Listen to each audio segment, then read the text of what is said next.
masse or otherwise distributed to the group's fighters. At the same time, they could ice out the UN, often accused by Jerusalem of bias against Israel and interference with the Israeli war effort. Finally, by staffing distribution sites with private security and monitoring the surrounding area with the IDF, Israel could, hypothetically speaking, ensure that food distribution remained a safe and secure process, while at the same time weeding out any members of Hamas or other militant groups who showed up. Now, even on that description alone, we'd imagine that you might already see some of the potential pitfalls here, and you would not be alone in raising concerns. As a chorus of international experts pointed out when the plan's details became clear, concentrating aid in so few places would force malnourished Gazans to travel considerable distances while in very poor health, at risk both because of the adverse health effects and because they'd be walking miles through a war zone. If Israel was so concerned about Hamas stealing aid, then certainly frail, defenseless civilians walking all that way with food on their person would be sitting ducks. Constraining aid deliveries to so few points would mean massive crowds, likely chaos, and lines many hours long. And not only that, but the plan sounded a hell of a lot like using humanitarian aid as a weapon of both war and forced displacement. It would starve out an entire civilian population and force them into tightly controlled checkpoints where perceived threats among them could be picked off while simultaneously coercing civilians into southern Gaza and eventually into a small pocket of the territory that Israel otherwise planned to completely and permanently depopulate. Ultimately, although American officials urged the United Nations and other humanitarian groups to cooperate with the GHF and facilitate its distribution plans, the UN, the Red Cross, and other major organizations forcefully condemned the plan, refusing to participate in what they described as an obviously broken, unsafe, and quite likely coercive system.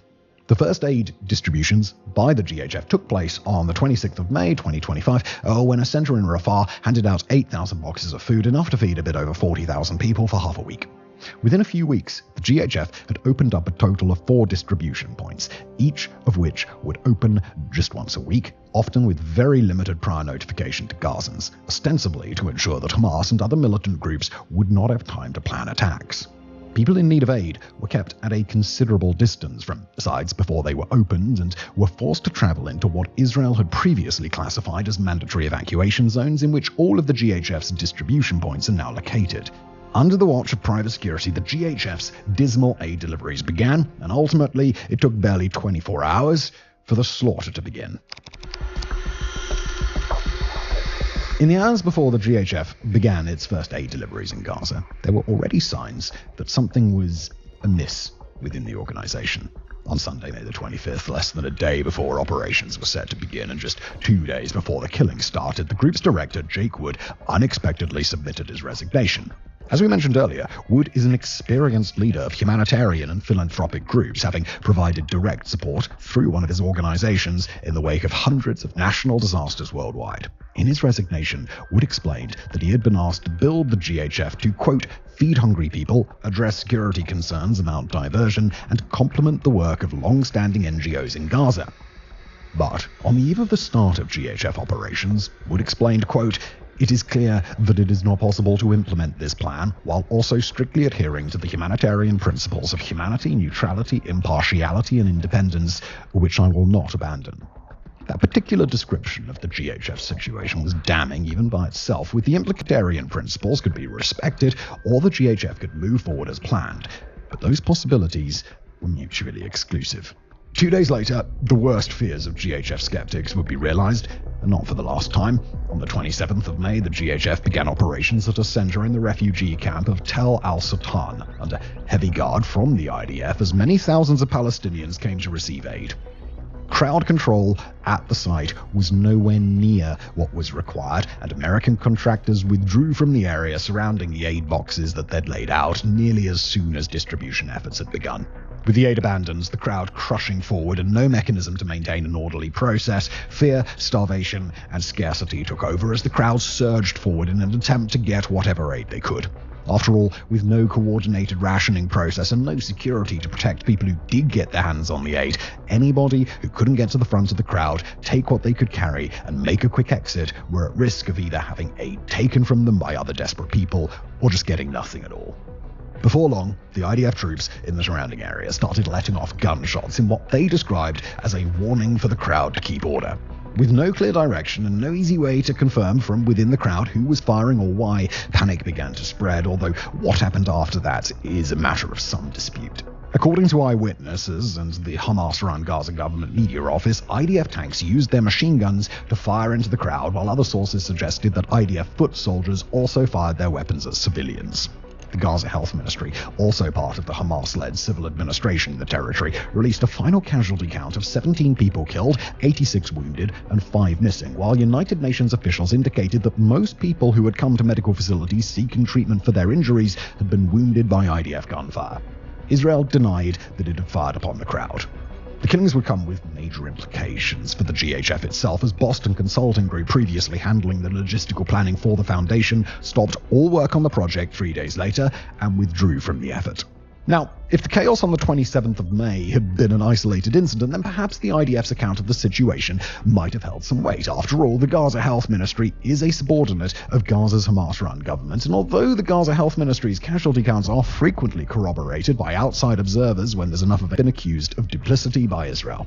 But with the benefit of hindsight and quite literally dozens of additional insights, well, suffice it to say that claims of only limited IDF intervention have gotten harder and harder to believe. Allegedly. The next incident took place on June the 1st, when at least 32 civilians were killed and over 250 were wounded in a hazy incident in Rafah. According to the Red Cross, which received 21 bodies dead on arrival and 179 other casualties, including women and children, all patients had confirmed that they had been trying to reach a GHF distribution site. The specifics of what happened in the chaos couldn't quickly be established, but most of the wounded bore gunshot or shrapnel wounds and confirmed that IDF soldiers, tanks and drones had fired upon them, as well as naval warships, according to some eyewitnesses. The GHF denied that anything had happened at all and insisted that aid distribution had taken place, quote, without incident. Multiple members of the global press were able to reach the site shortly afterward and observed dozens of wounded, said an IDF spokesman when asked to account for the incident. We'll quote them here. This week, it was claimed that the IDF fired at civilians in an aid distribution area. This report is entirely false and echoes the propaganda of the terrorist organization Hamas. Regarding the incident on Sunday, it simply didn't happen. 2 days later, another mass casualty event unfolded near a distribution center in Rafah, this time at a location about 1 kilometer away, as crowds attempted to move toward the center before it was scheduled to open. That opening was supposed to take place at 6 in the morning, and civilians who were close to the front of the pack had greater odds of actually getting supplies for themselves and their families, but there was more to the situation than that. From the hours of 6 at night until 6 in the morning, the distribution point and the surrounding area were designated off-limits to civilians, meaning that by trying to get in line before the site opened, Gazans were technically violating that order. Even though it was after dawn, things were relatively orderly and the site was about to open, as was known to the IDF. Nonetheless, at least 27 people were killed by IDF troops and the Red Cross reported 184 wounded. The incident would lead the IDF to classify the roads leading up to distribution sites as combat zones.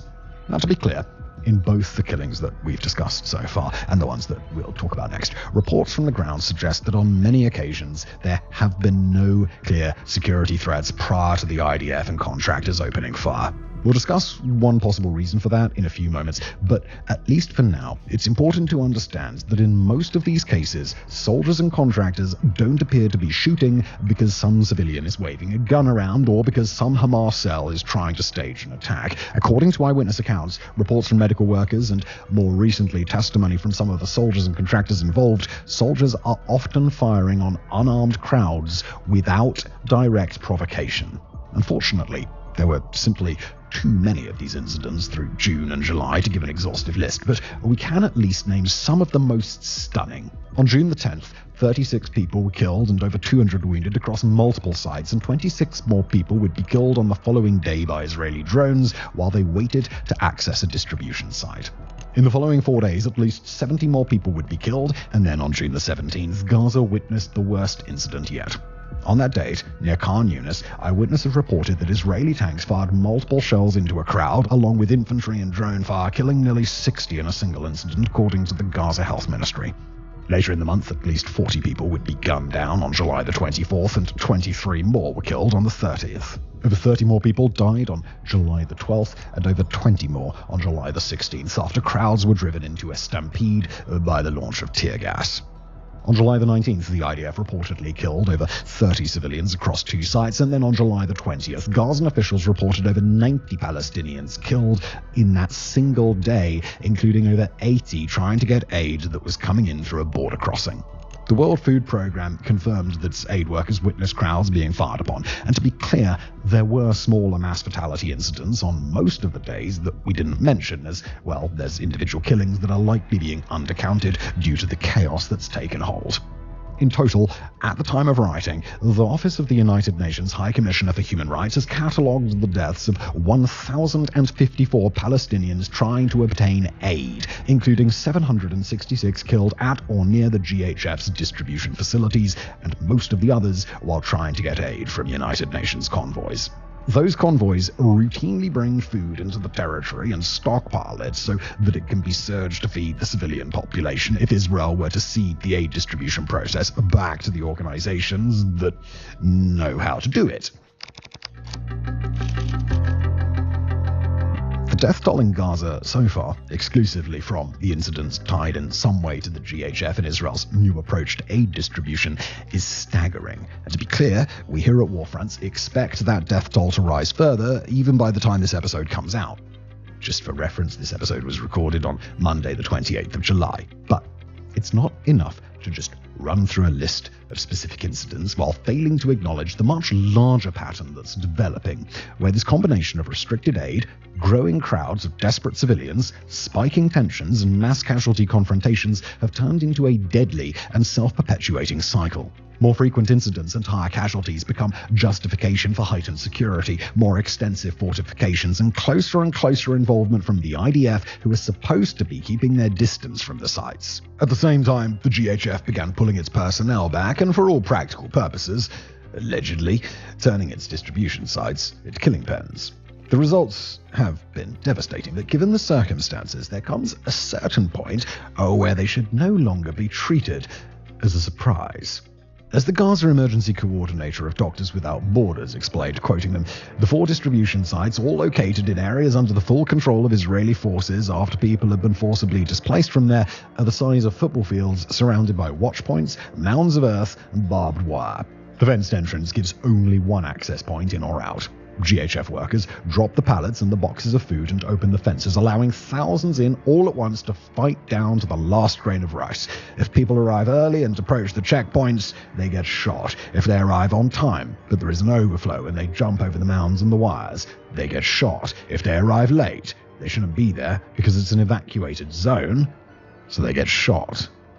According to the organization, the rate of people seeking treatment for gunshot wounds in the second week of GHF operations and the first week when the GHF was really operating at capacity were triple what they had been before the group took over aid distribution. Those people flow into a medical system with exceptionally poor facilities, tiny supplies of medicine and anesthetics, and doctors and nurses who are quite often malnourished themselves. For ordinary Gazans now traveling to aid centers anyway or starving to death someplace else, the practical effects of the killings have been devastating.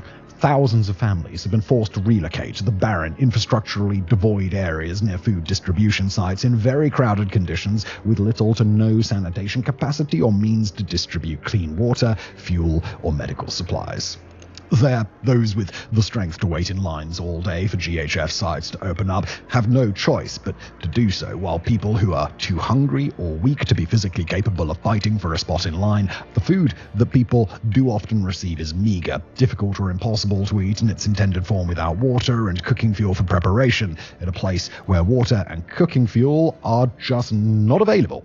That food is at high risk of being stolen, leading to violent confrontations between civilians. By the 1st of July, over 200 major humanitarian groups were calling for the GHF to be immediately dismantled, including Doctors Without Borders, Oxfam International, Save the Children, and the International Federation for Human Rights. At this point, however, it should be no surprise, given Israel and the GHF's prior contact, that those demands have been ignored. All the while, the GHF has proudly defended its work, claiming in late June that it had delivered over 52 million meals after 5 weeks of operations, in contrast to other humanitarian groups who, quote, stand by helplessly as their aid is looted. The GHF has routinely pointed to its stated offers to other humanitarian groups to receive their food supplies and deliver those supplies to the GHF's checkpoints in a manner that the GHF claims is safe. As one spokesperson for the group insisted to the global press, and we'll quote them here, the humanitarian community must return to its core mission, feeding people, not providing outdated systems or avoiding the discomfort of change. Quite frankly, it would be grossly irresponsible for us here at Warfront to fail to point out that GHF's claims do not match reality, and that the organization's distribution process has turned out to be far more deadly, far more inefficient, and far more of a free-for-all between starving civilians than anything that the international aid community had done previously. To be clear, there were plenty of problems with the ways that aid had been distributed in Gaza before the GHF took over, but in practice, the GHF hasn't addressed any of those concerns. Instead, the organization appears to have given itself license to give up a year of reasonably safe, reasonably efficient aid distribution, and then completely abdicated responsibility for the results of the system that it has created. So, who is responsible? With all this chaos and carnage and so many competing explanations on how and why things have gotten this bad, who should the international community believe? Has the IDF simply rid itself of any lingering sense of obligation not to fire into crowds? Has Hamas taken advantage of the situation, inflamed it, and misrepresented the truth of things on the ground? Are foreign contractors responsible, or other militant terror groups, or somebody else entirely? As one might expect in a situation like this, the answer is complicated, and other than the unarmed, starving civilians caught literally in the crossfire, very few groups are entirely blameless. And we'll start with Hamas, who certainly have done their best to manipulate the situation and serve their own broader goals. In mid-June, Hamas was accused of attacking a bus filled with Palestinian aid workers, helping the GHF, killing 8 of them and injuring over 20. On the same day, they claimed credit for the killing of 12 militants from a group called the Popular Forces, an anti-Hamas militia that's currently being backed by Israel, but is alleged to have its own troubling links to the Islamic State, according to some of Israel's own prominent opposition leaders. On the 5th of July, Hamas members reportedly threw a pair of grenades at American aid workers, injuring them in the process. Israel has levied accusations that Hamas has been more active than that short list of incidents would suggest. After the 1st of June killings in Rafah, Israel released drone footage depicting armed, masked men shooting at civilians in what it claimed was an attack by Hamas agitators that same day in the city of Khan Yunis. The GHF blamed a crowd crush on Hamas as well when it killed several people on July the 16th, in the only deadly incident at an aid distribution site that the GHF has acknowledged so far. Additionally, Israel has accused Hamas of manipulating the media environment around those incidents, inflating death tolls, spreading rumors of shootings that Israel denies, and otherwise misrepresenting a situation that Israel and the GHF claim to be far more orderly and restrained than what's currently being reported. But although Hamas remains an agitating actor in this situation, little, if any, credible evidence has emerged from the vast majority of attack sites that would implicate Hamas either for killing civilians or engineering a situation in which the IDF or security forces attacked when they otherwise would not have. Instead, Hamas's involvement right now appears to be largely opportunistic, making the most of a situation that can be conveniently twisted or represented in a way that Hamas could use to gin up sympathy. Quite frankly, it's impossible to explain the current state of affairs at GHF aid sites given currently available information simply by blaming Hamas as an instigator of the violence. And without a doubt, claims that Hamas is simply fabricating false allegations of the killings just don't hold water. Hamas does not have the means to place dozens of dead in the hands of international medical responders, get all the wounded to report the same detailed version of events, and repeat that process literally dozens of times without being found out almost immediately, given the IDF's direct control over so much of Gaza. This is especially true for territory where Hamas would need time and consistent contact with the civilian population to orchestrate such a massive charade. Of all the things that could be going on here, that ain't one of them. And then we can turn to non-state armed groups at these aid sites. Security contractors charged with keeping order, and Israel-backed groups like the Popular Forces, who we mentioned before. When it comes to the security contractors, some have gone anonymously to news outlets and shared exceedingly troubling allegations, including one who spoke out to the BBC in an article published in early July and claimed that, quoting the article, a guard had opened fire from a watchtower with a machine gun because a group of women, children and elderly people were moving too slowly away from the site. As that happened, another contractor on location, standing at the berm looking over the exit, opened up with 15 to 20 shots of repetitive weapons fire at the crowd. Now, that particular ex-contractor, who claimed to have worked at all 4 sites, said that he was told by a team leader, quote, "If you feel threatened, shoot. Shoot to kill and ask questions later." He additionally claimed that multiple team leaders had referred to the Gazan civilians as, quote, "zombie hordes."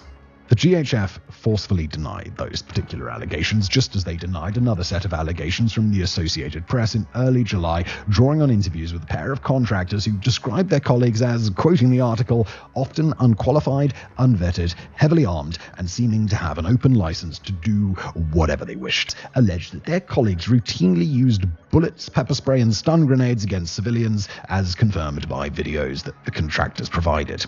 According to Safe Reach Solutions, the contractor responsible for third-party security at GHF sites, there have been, quoting the AP, "no serious injuries at any of their sites to date." As for the Israeli-backed Popular Forces, while a growing chorus of international media sources allege that the group and its leader Yasser Abu Shabab have considerable logistical ties to the Islamic State and recruit ex-members, the group doesn't appear to be directly involved in attacks at or around GHF aid sites.